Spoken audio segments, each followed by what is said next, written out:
It's 2 years just immediately if you refuse a breathalyzer. Hey guys, welcome to another episode of LJ's Garage. This one's going to be a little different. This is more of a PSA.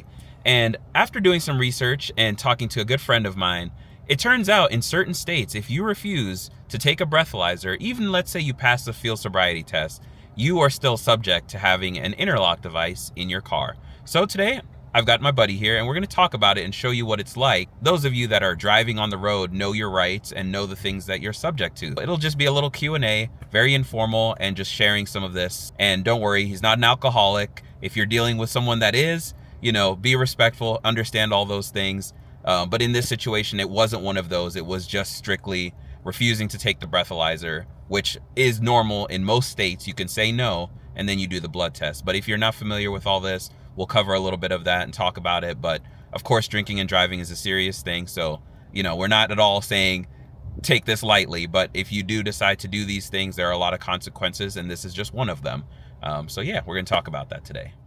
So what you guys are seeing in the background is how long it takes to start your car normally when you have this breathalyzer. So you've got to plug everything in, start the car, wait for it to initialize. It takes a picture of you as you're blowing into the device, and then it analyzes, and then finally you're able to actually start the car. So as you can tell, it is a big pain, and you do this every single time you start the car, no matter what. And if you try to start it without it, that goes on your record as a failed attempt.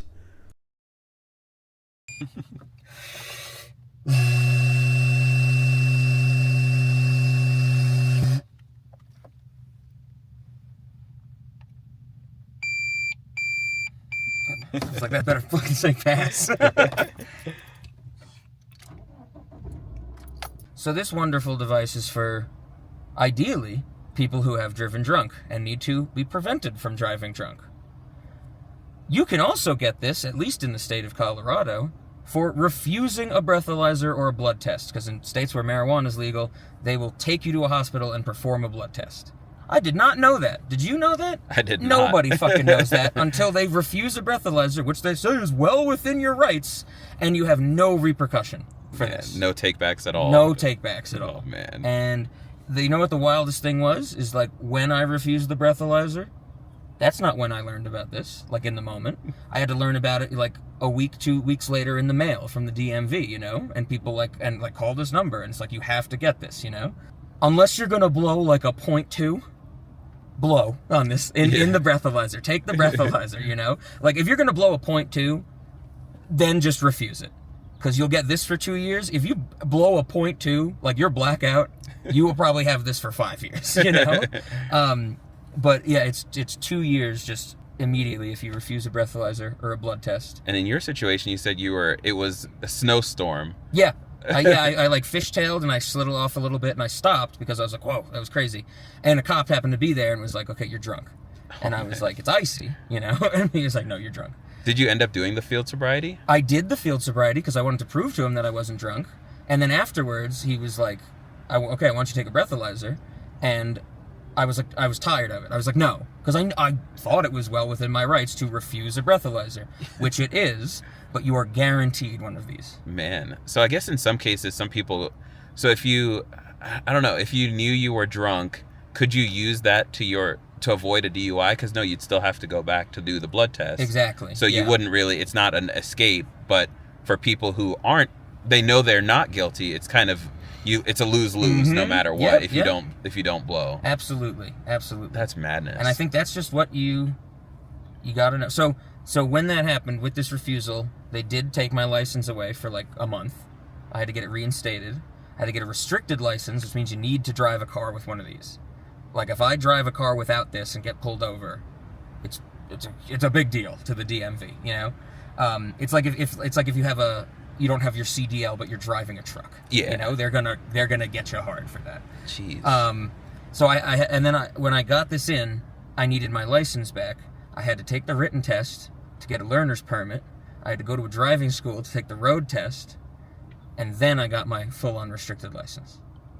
You don't have to take that again when you get this removed, thankfully, even though I'd fucking nail it, because Colorado was I drove around the block to get my driver's license, Man. Like, to fail, you'd have to, hit a person, I think. I'm surprised they don't make you take the written test all over again, too. They did for the learner's permit. Okay. Yeah, I had to sit on a computer and do multiple choice questions. So you had to get a permit and I redo had the to whole process, I basically. had to legit get a learner's permit, and the day that I drove to my driver's test, I had to have somebody 16 years or older in the car with me, because that is the law, no matter how old you are, if you have a learner's permit. Oh, man. So I had to talk to my friends and be like, I need you to be in the car with me to take my road test at 30 years old. It really is a comedy of errors with this thing, you know? Jeez. The mouthpiece is removable. They give you like a bunch of extra ones. I mean, so if somebody else does drive your car, whoever blows into it to start it has to be the person who drives the whole car. That's why the camera's here, pretty much. What else can I say? Oh, maybe to add, the rationale for why you get one of these if you refuse the breathalyzer under blood test is because when that law wasn't in place, you had people who were legitimately driving drunk who would just refuse, and then there would be no, like, proof that they were drunk. It would just be the cop's word against theirs, you know? And the field sobriety test and stuff. But there was no, like, actual metric. So you'd have people who drove drunk that got away with, you know, probably some time in jail and stuff like that, but not getting this. Yeah. And so they decided, through what I think is a money-making scheme, to institute the rule that if you refuse it, you get one of these for 2 years, so they can make money, you know? Yeah. I get that rationale, but it is so expansive that it gets so many people who just think they can refuse a breathalyzer to have this. Yeah. And I think that is something that they should. Well, one, this is what would have solved it immediately.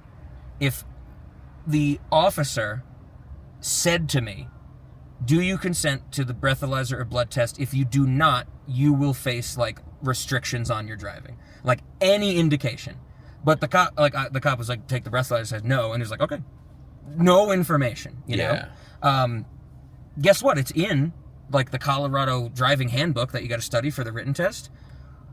But I'm not reading that unless I'm 16 getting my permit in Colorado, you know? I'm moving here when I'm like, 25. I'm not going to read the Colorado like rule book. I just wish there was better way for people to know that this could happen. It is technically within your legal rights to refuse a breathalyzer, but the DMV and the court systems are like completely separate. And the DMV, you have no repercussions, like no way to get around them. Like what they say goes. Jeez. Yeah. That's why it's also very hard to get a license in Colorado, or an identification card, but that's a story for another time. Okay, so you can check your appointments for when you have to get it calibrated. Yeah. All right. You can check the battery and ignition. Cool. All right. And then you can check all the ways you can get in trouble. Initial BAC. Retest. I don't know what that is. Rolling retest is when you were driving. And so you get 3 between every calibration period. Like if you get more than 3 violations, you get locked out. Or if you get 3, you get locked out. You have to go and you have to call someone to service it, type of thing. So if you were to blow and it failed, do the police ever like show up? Nope. It doesn't? No, this won't call anybody. Just can't drive. You just can't drive. Yeah. Okay. When it's calibrated, they get the info and send it to the DMV. Okay. And that's I think what I read was if you get 3 violations within a 6-month or 12-month period, you get another year. Jeez. And then every violation after that, another year. Okay. That makes sense. Yeah. The thing that I think is an issue with that is that you might not be trying to drive while intoxicated, you know? Right. Like, there's the thing where, you can get really, like, shit-faced, and, 13 hours goes by, and you still got alcohol in your system, But you don't feel like you're drunk because you've slept and you've eaten and, and so then it's like, it's like, I wasn't trying to drive drunk. Like, I didn't, I just didn't know, but it catches you for that. Okay. I mean, I've heard of people buying separate breathalyzers, like off of Amazon, just to check before they use this. Yeah. Which is a great idea, because there's no leeway, It's just like Like, even if you want, like, you shouldn't test how drunk you are on this thing. Yeah. Because they see it as, oh, you were drunk and wanted to break the law. Yeah. which I think is, not always the case. Because someone might just, think, like, oh, it's been 14 hours, but hey, they drank, like, a liter of liquor, and so they're still going to blow, like, a .03 or something. Right. And then you said on the other side, you've got a little camera. Yep. And so that takes pictures of you. This is where they plug in stuff for calibration. And then look, it's all behind my dashboard. Like, even this cord, goes into the steering wheel on the left here. Like, behind it. It's intense. And who pays for this? Me. Oh, man. In Colorado, there is I don't want to say, it's not a grant. That's what I just think of from what I know. It's like it helps you out. Like, there's a subsidy or something, right? For first time people who have this. If you've had this like 4 times, they're not going to give you any money off. But it varies every month where I guess it's how much money the DMV has or whoever pays for that. But if you don't have any like financial help, it's $100 a month. Okay. The installation, I don't remember how much it costs, but it certainly costs something. And the removal is going to cost something, for sure. Of course. Yeah. So you can actually see the camera right there. So it's like the camera's on. Mm-hmm. Sometimes this is H, sometimes it's L, sometimes it's like M. I don't know what those reference. And this star just seems to always be there. Okay. There's been a few times where I've like I've go from starting the car, like I've plugged it in, turned the battery on, this is loading up, and usually, it'll say initializing. Right. These things will pop up at the top, and then it'll say blow. I have had it happen where I've plugged this in, and the camera does not show up. Ooh. It still asks me to blow and stuff, but I've always been like, well, I need to start my car, Right. I haven't had anybody say anything to me where they're like, don't do that. Like, if the camera isn't there, you can't run it. Still let me, Yeah. I have had a few times where I've put this in, like plugged it in, turned the car on, and it'll light up, like the buttons the lights will turn like red and green like they usually do, and then it'll just turn off. Okay. And I'm like, okay. Then you have to turn the battery off, you have to unplug this, you have to wait a little bit, you have to plug it back in and do it again, and hope it doesn't like just reset on you. Right. That's happened a few times, like just seemingly for no reason. There was one time. Oh, I guess I'm drunk.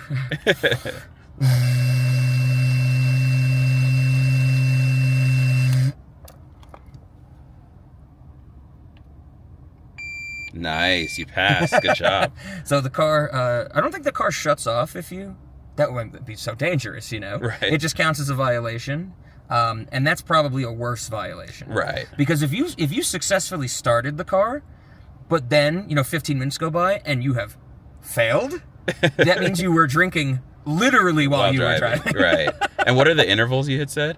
So you have to blow to start, and then you have to blow again between the first 5 and 15 minutes, and then every 15 to 30 minutes afterwards. Jeez. So, you could start it, let's say you start at 1 o'clock, and then you blow it, 1:10, so it picked 10 minutes for whatever reason.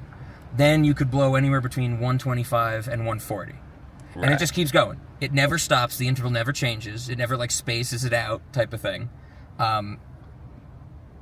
It's kind of weird because sometimes I can drive, no problem. It'll be I'll get a little nervous because I'll be I feel like this should have beeped, But there's other times where it's just the luck of the draw. It's 5 minutes, 15 minutes, 15 minutes, 15 minutes, and I feel like, oh my God, do they think I'm drinking? Yeah. Why does it keep wanting me to do this?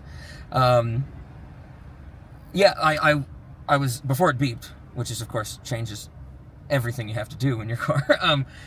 One time I messed up, and I usually when I turn the car off and I take this out, I'll put it in my backpack or I'll take it with me.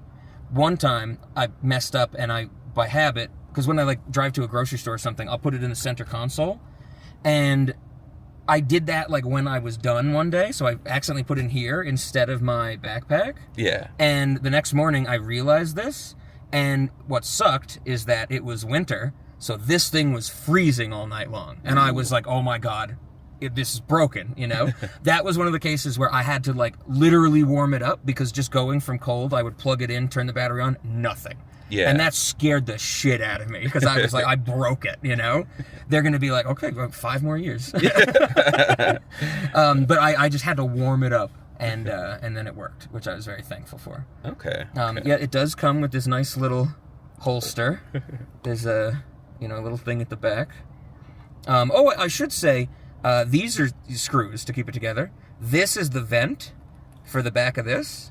Okay, so it goes in and out. Yeah, and the thing is, when you hold it, you have to hold it like not blocking that vent, because if you block that vent, it's not going to read it. Okay. And so I've heard stories of people being like, oh, my interlock just won't work, and it's because they're covering the vent in the back by accident, type of thing. I think a breathalyzer's like that. There's an in and out, or it dispels Through. the air. Yeah. Okay. The thing that I don't like is, since it's like set up this way, I always like it behind my keys. But then, of course, when you have to use it, you lift it up and it usually goes in front of the keys. And so I'm always constantly just like pushing it back. Struggle. Yeah, like this thing hits your leg all the time. I'm just hoping when I got to take this out, everything goes smoothly.